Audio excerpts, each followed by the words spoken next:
After shooting hundreds of portrait sessions over the years, I've actually learned that when a subject arrives, I've learned that the subject often arrives with an image of their persona in their mind. He already knew how to present himself because of how he'd been on social media, and that can make you believe that you've found the portrait before you've actually found the picture. The model looked aggressive before I even made a single photograph, and I kind of got drawn to that in his social media. He was edgy, and that's what I kind of wanted to do.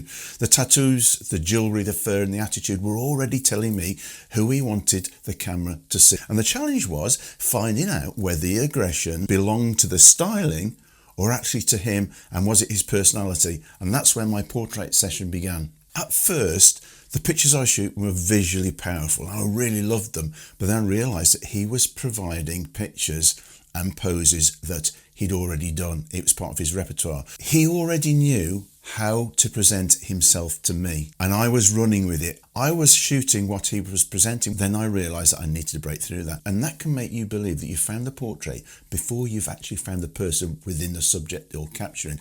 And that's the secret of how a great portrait photographer will bring out that personality. The gestures are bigger, his attitude is bigger, and this is deliberate because that's what he's trying to get across to me. So he's actually showing the camera the version of himself he already understands. So I have to proceed to reduce the performance that he's showing to me. I moved closer.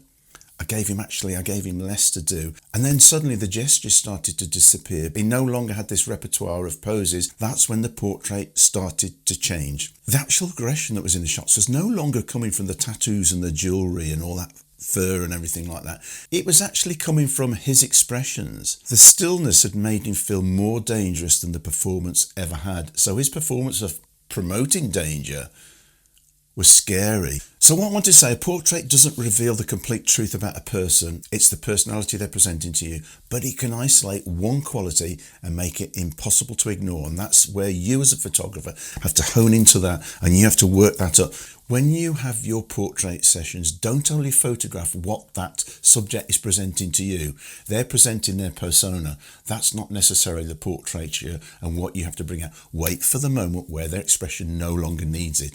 And in the next film that follows this, I'll show you how I move beyond the persona of that subject already seen on his social media and what he was presenting, reach my own photographic conclusions about the subject. If you like this video, follow me. I'm James Nader. I've been a fashion, portrait and advertising photographer for 20 years, and now I'm imparting my information and my knowledge to you guys so you can become better photographers.